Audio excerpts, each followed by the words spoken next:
अस्सलाम वालेकुम। पिछले वीडियो में हमने जिक्र किया कि नबी मोहम्मद सल्लल्लाहु अलैहि वसल्लम पर वही का नुज़ूल किस तरह हुआ।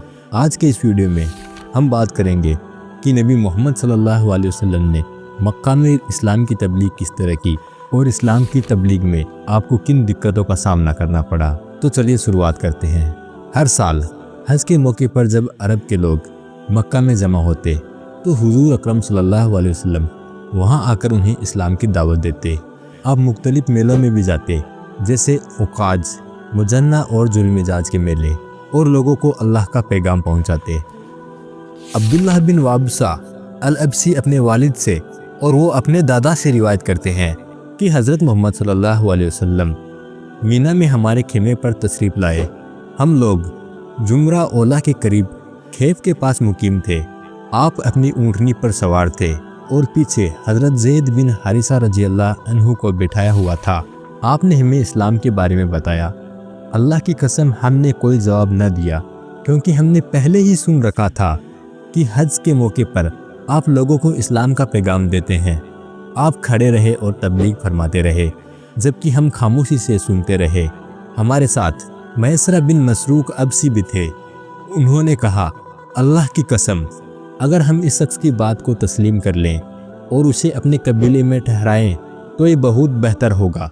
मैं अल्लाह की कसम खाकर कहता हूँ कि इसकी बात गालिब होकर रहेगी और दूर दूर तक पहुँचेगी।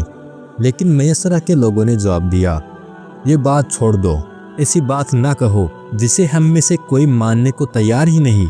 मैसरा की बातें सुनकर आप सल्लल्लाहु अलैहि वसल्लम को उनसे कुछ उम्मीद हो गई थी और आपने मैसरा से फरमाया, तुम ही मान लो।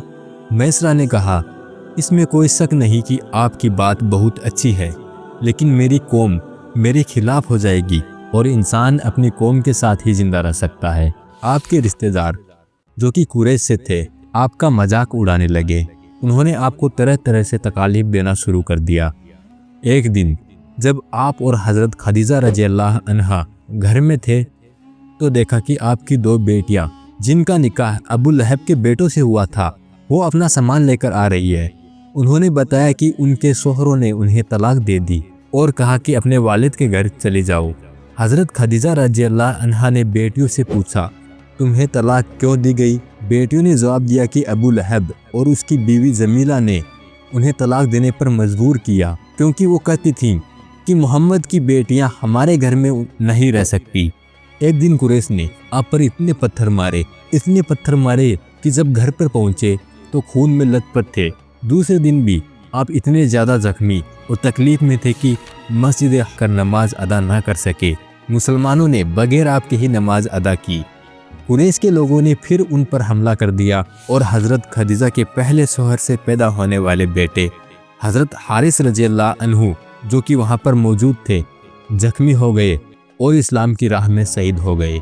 अबू लहब और उसकी बीवी जमीला न सिर्फ आपकी करीबी रिश्तेदार थी, बल्कि मुअज़्ज़ज़ तबके से भी थे, मगर वो आपके घर पर पत्थर और गंदगी फेंकते, रास्ते में कांटे बिछाते ताकि आपके पांव जख्मी हों। आप पर हर रोज़ खून बहाते और कोई दिन ऐसा न होता जब आप पर जुल्म न किया जाता हो। हज़रत साद बिन अबी वक़ास रज़ी अल्लाह अन्हु फरमाते हैं कि उस वक्त कुरैश की सख्ती के बायस ना तो मस्जिद हराम में नमाज पढ़ना मुमकिन था और ना ही किसी दूसरे मकाम पर। इस वजह से मुसलमान शहर से दूर जाकर इबादत करते और फिर अगली नमाज के लिए नया मुकाम मुकर्रर करते ताकि कुरैश को उनका पता न चले। अबू ज़र गफ़ारी रज़ी अल्लाह अन्हु, जो कि मक्का से दूर गफ़ार कबीले में रहते थे, हक की तलाश में थे। जब उन्हें मालूम हुआ कि मक्का में एक शख्स है जो कि खुद को अल्लाह का रसूल कहता है, तो उन्होंने अपने भाई अनीस को मक्का भेजा कि मालूमात हासिल करें। अनीस मक्का पहुंचे और आपसे मुलाकात की और वापस आकर बताया कि आपके बारे में मुख्तलिफ बातें कही जा रही हैं,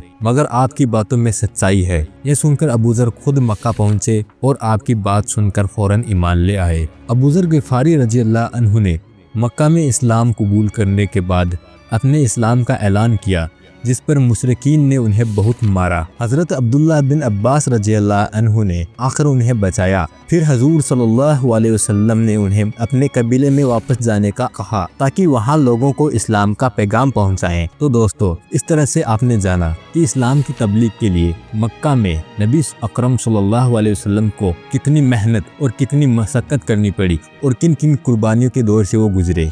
दोस्तों, अगर आपको ये मालूमाती वीडियो पसंद आई हो तो हमारे चैनल को सब्सक्राइब करें, वीडियो को ज़रूर लाइक करें और अपने दोस्तों के साथ वीडियो को ज़रूर शेयर करें। अल्लाह हाफिज़।